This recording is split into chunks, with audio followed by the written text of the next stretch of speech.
Right now, we are watching one of the largest, cleanest macro flows in the markets. But it's not just about oil. It's about who's being forced to sell, what they're buying, and why. This is OVX.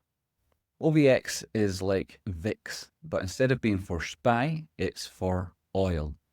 Oil volatility is spiking and software stocks are getting hit. This isn't a coincidence. There's a direct transmission mechanism here. And once you've seen it, I'm going to show you it. You'll never be able to unsee it. Starting on OVX, and we can see that it's recently spiked. This is the oil market's fear gauge, and when things are low, prices are usually calm. When it spikes, like it has just done, it tells you something very important. Not just that oil is volatile, but that the cost of being wrong about oil is now very expensive. And that uncertainty doesn't just stay in oil, it spreads like a big dirty oil slick first into inflation. And when oil moves violently, businesses don't just react to that price movement. They react to the uncertainty it brings them and their cash flow. Fuel costs rise, freight costs rise, input costs rise across the board, and then inflation is no longer predictable. So markets start asking, are rate cuts coming or not? And with oil volatility spiking this high and persisting at these areas, people are pricing in zero rate cuts, which is where software really gets hit.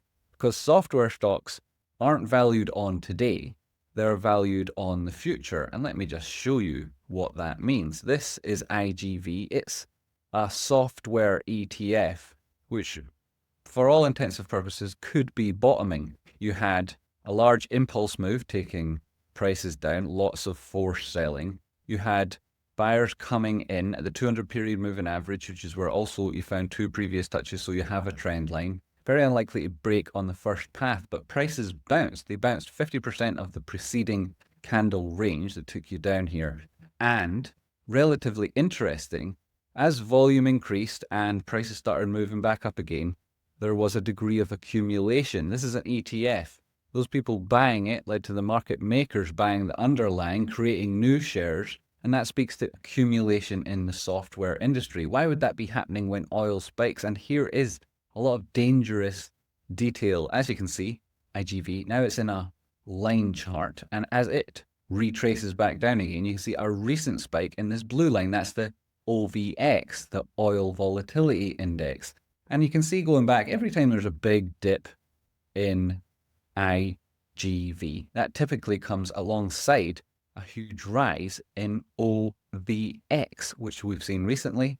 We've seen at the big spike back in 2020, and at every dip so far throughout that period in software, we've seen a rise in oil. But it's the rise in oil causing the software stocks to drop, which is a fascinating dynamic once you get into it.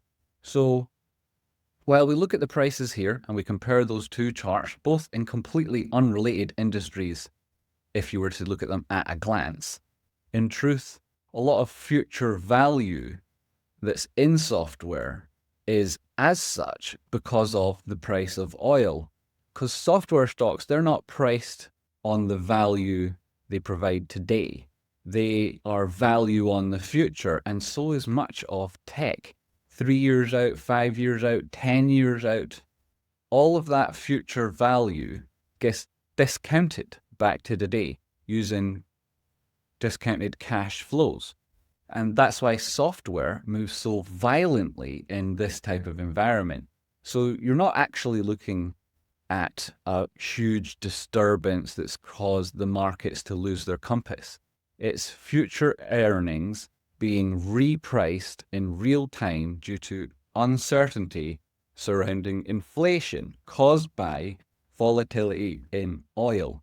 That's something nobody talks about. Nobody makes that connection, never mind investigates the implications.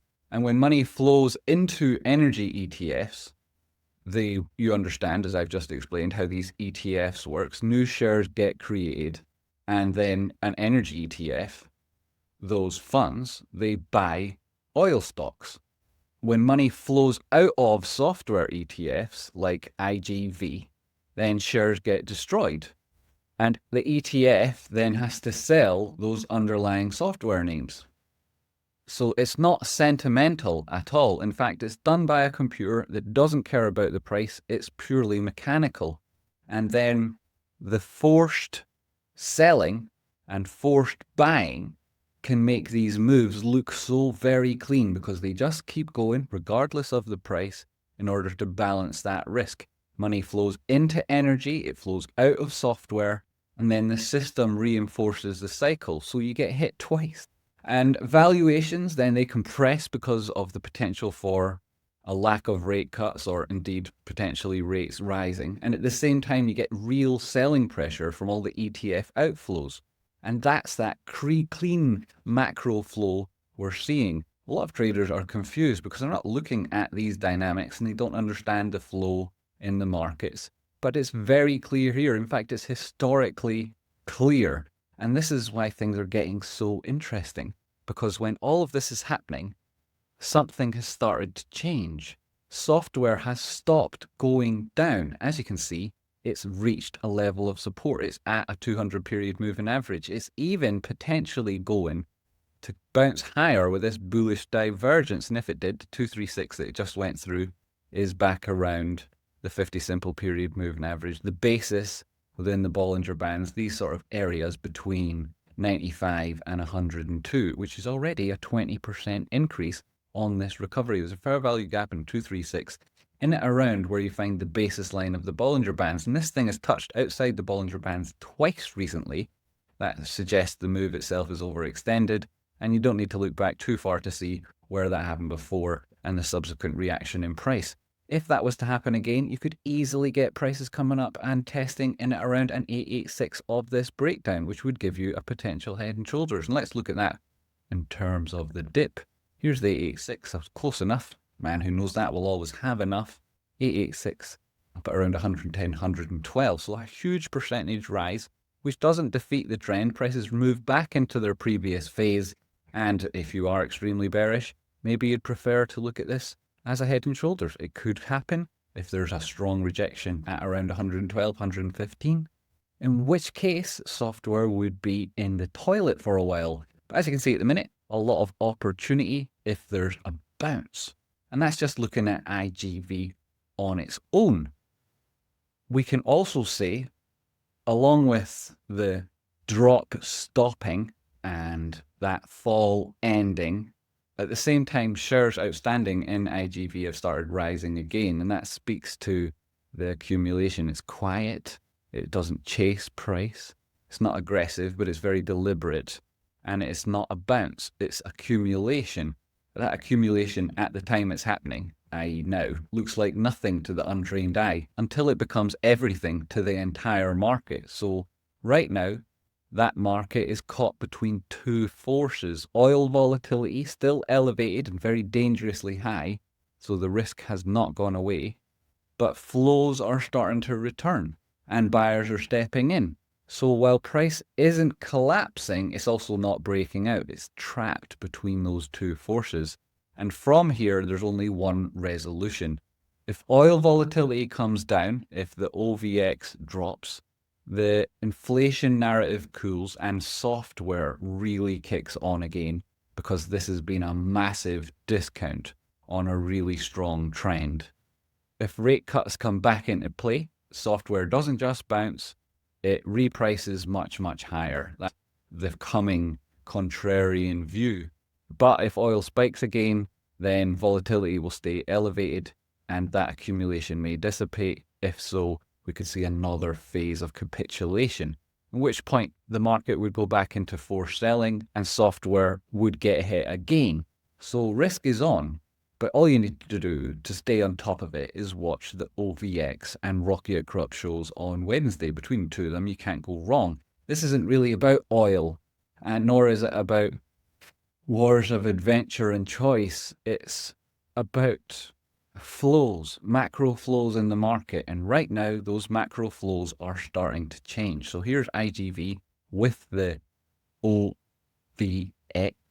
And you can see they look practically inverted, moving in lockstep but opposite directions. I also want to talk about gold because extremely dangerous finding support here at 4,400. Bounce back above a 236, self around a 50 simple. If that breaks, you've got a 382 at 3,400. It could well go there. If it does, it'd be a huge knock off the price of gold. Say it did it straight from here. That would be a 20% move. Also, a lot of people talking about hyperliquid. Really, Rocky Outcrop Flash. If you're a member of the paid side of the Discord, you get this indicator for free, and it tells you where price is going. It tells you the price on hyperliquid could return to 31.42. If that were to happen, then it would only be catching its own trend line anyway. 20% move.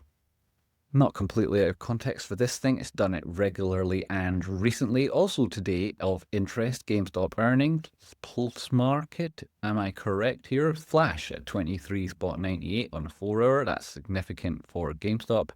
Earnings Tuesday, March 24th. Pulse Market. Also LivePerson.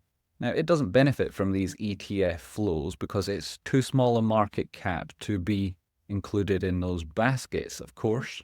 Vanguard holds some of it because they hold some of everything. But it needs to increase its market cap to $1 billion. Anything up to $5 billion, you're sort of guaranteed to get into that IGV basket. Over $2 billion would be fine. And these are the sort of names that you like to see there. A darling of it is CRM. You've also got Now in there, and very similar companies to LivePerson. Obviously, it's got a much smaller market cap, and because it's got a smaller market cap, you can't get large flows in there without having violent moves in price. And so typically these things are restricted to larger market cap with much greater liquidity. Therefore, the operations of the ETF don't adversely impact the shares themselves. And as such, people will invest in that ETF. So we're not saying that necessarily the change in IVG is going to immediately boost these, should it move to the top side, these smaller names through mechanical buying. Certainly not. But once IVG does move, that'll be taking the underlying stocks with it. Likely those are the ones pushing it up. So that's the way the ETF works. It's not the ETF buying that drives the stock flows, generally speaking. And so after they move, should they do so, people will say, well, what hasn't yet moved in the same sector, and will it re-rate as well? So we shall see. If the oil volatility persists for a long period of time, that'll impact the interest rate decisions, which will impact software, and it will drop more. At the minute, it's come down to heavily discounted levels, and it's representing an opportunity for those people who know how to manage their risk, which is entirely a question of technical analysis. Now, you can learn how to do technical analysis on oil or any other stock you like at www.technicalanalysis.school. It's where Rocky and I teach people like yourself to be better traders. Visit it. Take a look, see what you think. And if you're watching this video and got anything interesting from it or enjoyed it as a little break in your day, hit that like button. And if you're new, subscribe. Lots more to come. And if you're a paid member of the Discord, not only do you get that Rocky Outcrop Flash indicator, but you've got access to the Lips in Debt video, an intriguing story that details every possible outcome for the company based on those pertinent risks it faces, and really outlines and articulates the bear case better than anybody's ever done before, while describing how the company returns to growth. Now, how does it return to growth? Well, we're going to focus more on that on the next episode in that same series, also available to Rocky Outcrop supporters on the Discord, on that paid side, in a couple of days. Can't wait. Good one. I've spent maybe 500 hours on this. That's on top of all of the knowledge we gained over the last couple of years. So knee-deep in SEC filings, correlating things that nobody else has ever put together, and being able to infer outcomes that I think are very valuable to know. So check that out when you see it come up on the screen. You will do if you've hit that bell button and you're subscribed. See you then.